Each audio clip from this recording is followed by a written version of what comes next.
Hey everybody, this is Kerry with Project Nerd coming to you live from Colorado Springs Comic Con, day 3, the best day. Sunday is by far the best day because I get to hang out with some of the local talent and some of the coolest celebrities that could possibly have given me the approval to actually talk to them. So I'm here with the amazing and talented and what is it, Jeremy? Is that what it is? Fill in the blanks. Fill in the blanks. Jermey Palko, yes. Hey, comment below who you think he looks like first, and then we'll give you the name underneath that. How about that? I got Sean Astin when I was a kid. Are you serious? Like I got young Rudy. Dude, if there's a remake, I want in. But do people know like Sean Astin's like entire like career though? Because everybody says Rudy, but I got to go even before that. Goonies? Goonies, of right? Of course, yeah. Right, like Goonies to me was like that's Sean Astin. That's when he became. I've never even seen Lord of the Rings. No, I mean, but I think I have, but just not in order. But see, if they said that, I feel like you needed to gain a little bit of weight to actually pull that Sean Astin off. Oh, I would love a role where they're like, hey, just eat pizza and ice cream for like a month. Oh, it is? Done. So you're on one of those like Hooters waitress diets where you have to have that in your contract. If you cannot gain weight. If they paid me. Okay. But right now it's like you have to look like an Avenger. Oh yeah. If you try to look like an Avenger, yeah, you could get some work. So is that your goal? What's your Avenger character then? So you're obviously staying in shape to do that. Which one are you now going out for? Or for everybody that hasn't seen the movie, are all of them now gone? I'm sorry, I was finishing my Slurpee. Yeah. Here, so. And you didn't offer me one. Did they just give you the smallest It's Slurpee not possible? sugar-free either. How is that even? That's the kids' How size. have you not missed them? They're going around feeding everyone Slurpees. Serious? Yeah. It's like the 7th one I've had. Can we like cut and just get me a Slurpee and we'll bring it in? We'll do a whole sponsorship for 7-Eleven, right? Swear, the one time we want a Slurpee, they're not here. I know, right? Well, I feel like it's like only the celebrities get those.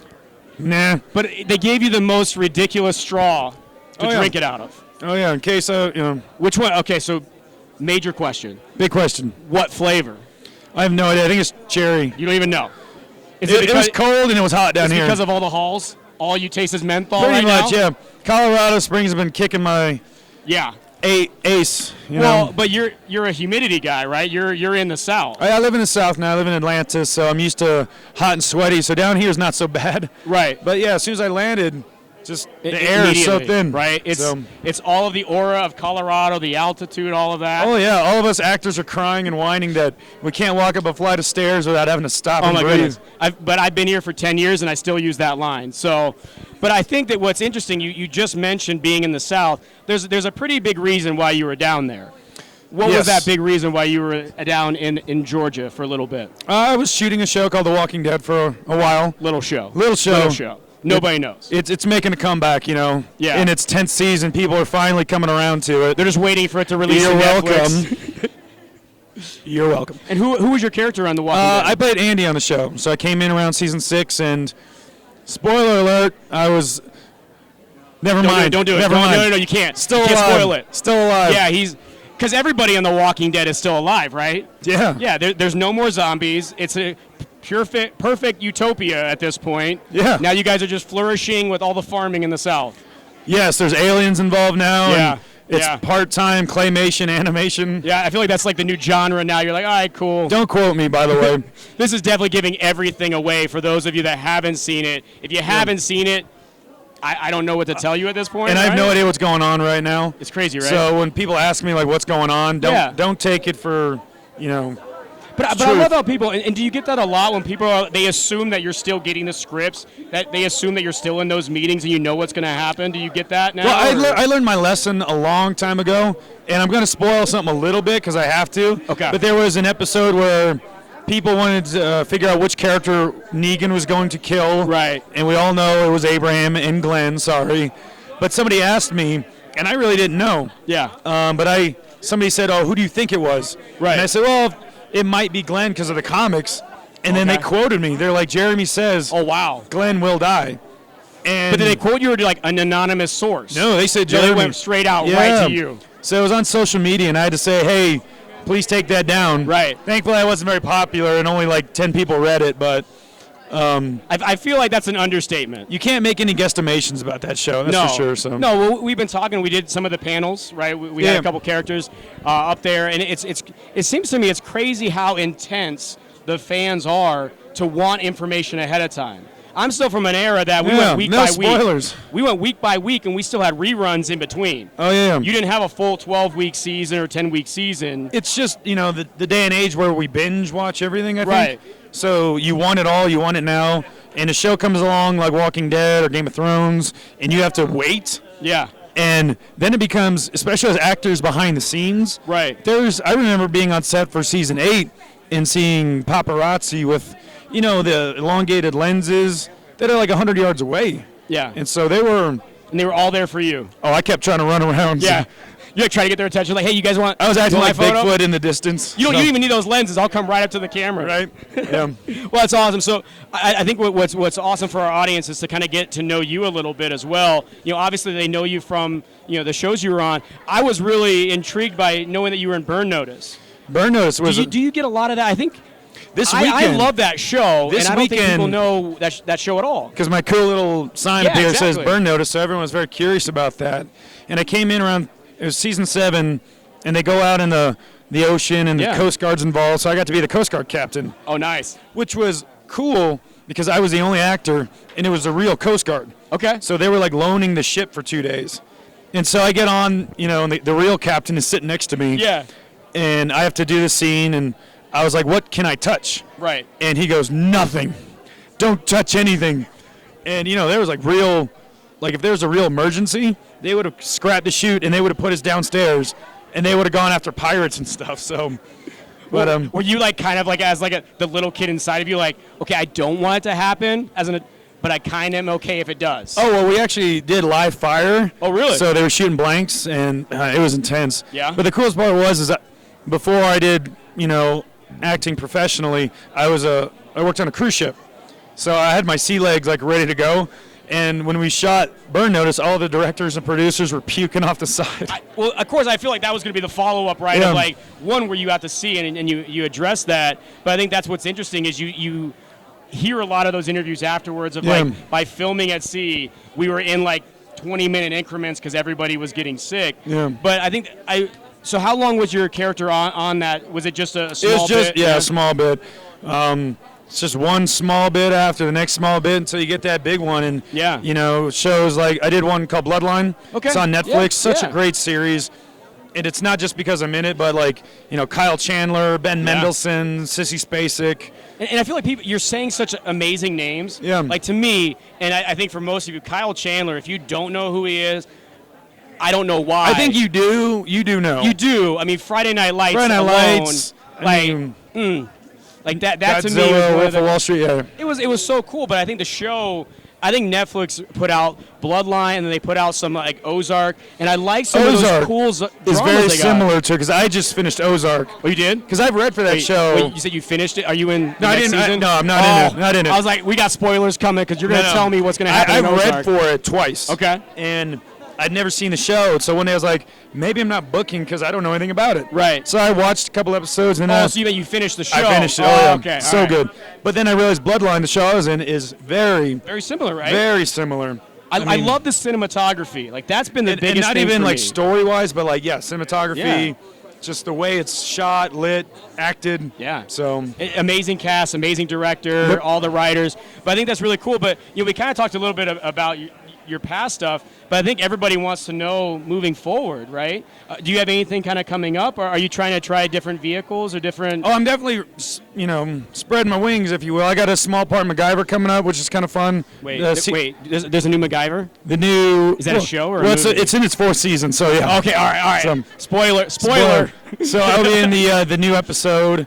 I've actually written a full-length feature, and I'm talking with my buddy Peter Dante. Okay. You know him from Grandma's Boy and The Water Boy and everything. So you're going to do a comedy with Adam Sandler Productions? We've pitched Hopefully. the idea to him, so that's the stage it's at now. But I've got my friend Ann Mahoney from Walking Dead involved in the project. My friend Aaron Schwartz, who is the Mighty Duck. You ever see Heavyweights? Yeah. He's the black kid. He's awesome. But I hope that people understand. Like, we're talking about cool things from my childhood. Yeah. Like Heavyweights. I'm used to the old school like Disney VHS. I'm actually supposed to call him like right now. Are you serious?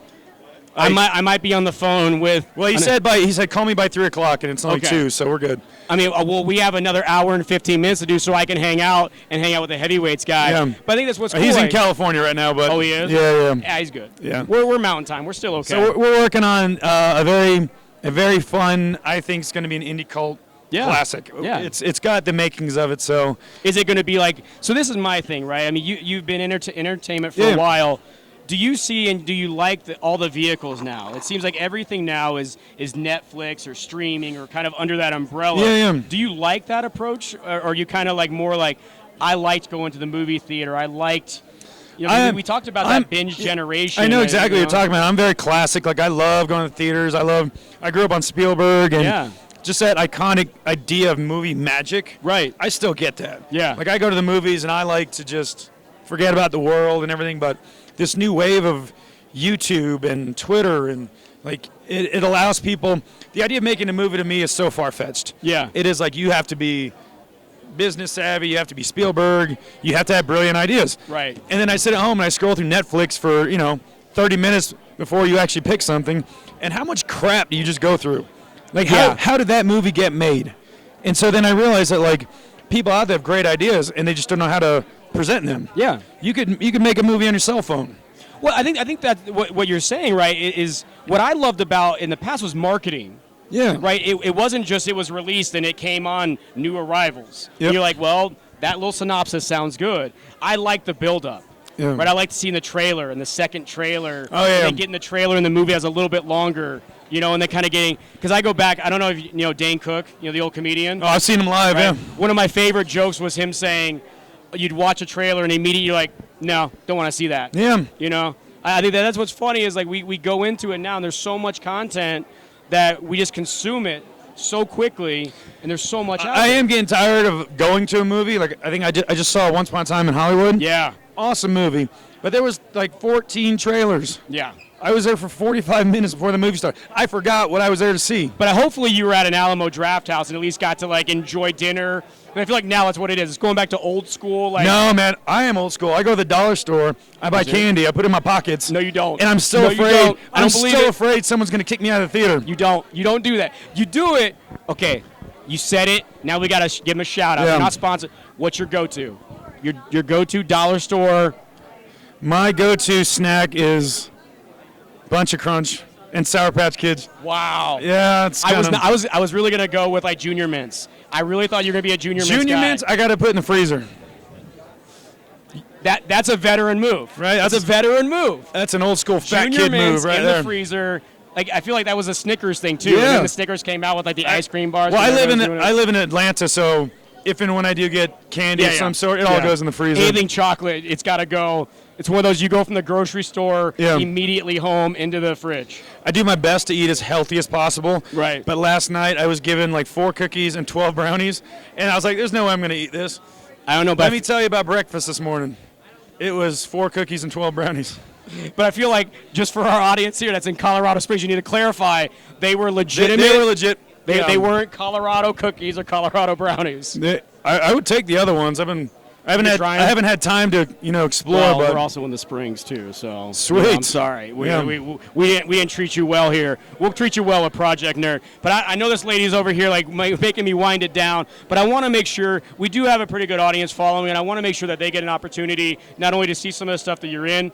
I think some of our audience members are Max. We didn't talk Vampire Diaries. Vampire Diaries? Yeah, that's probably like Vision 2 unless you want to just go into like how. Played Frankie back in season 4. That was one of those weird ones where I had shot for like 5 days. Right. And when it came out, it was literally like, they cut the scenes in half, and you realize what the cutting room floor means. So anything I shoot now, I don't really talk about because you just don't know. Yeah. They may cut you out completely. I've had friends work on projects and nothing. Yeah. I think that's what's Ozark, crazy actually. Now. Ozark? A friend of mine, Justin, had booked Ozark, a role I thought we had both read at the same time. we both read for it, and he let me know he booked it, which is great. Whatever, I don't care. And then they cut a scene. So that's the biz. And it's that to me is still crazy in a type of content where you have unlimited amount of time because it is such a long series. Yeah. There's still scenes that are cut. You know, I get like Yeah. the movie you want to cut to an hour 30, hour Oh, yeah. 32. But they do that when in you do television too. They shoot more, so they have more to work with. Yeah. So, and then they, create I don't stories. know, but I feel like after this, like Ozark, we're on, I think, season 3 now. going into right? season 3. Going in with you. I feel like I'm not in it, but I want to be. yeah, we're going to figure So- that out. We're going to start I'll like a get on whole it. little, I feel like nowadays, as long as you get like the people that write in, I Yeah. think you're okay. Yeah. But I greatly appreciate the time. I can't believe the audience has been so great. Everybody's been walking by kind of seeing what we're doing. But why don't you plug? Is there anything you need to plug or anything that people want to see you at? Or is it just really just like get him more in front of your eyes? Go and watch everything he's done and keep watching and keep I mean, supporting. fingers crossed, we might be doing Walker Stalker Atlanta. We're still trying to get into that thing. Oh, wow. I've never been invited, and I've never really made a stank about it. Yeah. But, it's funny when the fans think I don't want to go to it. Right. It's like, no, I do, but it's very, so many great people on the show and so many great opportunities to meet with fans, which is awesome. Right. So it'd be great to get that opportunity. So fingers crossed things are going to happen around that time. But no, just appreciate the support and, yeah. Awesome. Well, again, guys, this is Kerry with Project Nerd coming to you from the Colorado Springs Comic Con. Keep looking out for more content and keep supporting great actors and great content all across the different mediums that we have now. But until next time, we'll see you soon.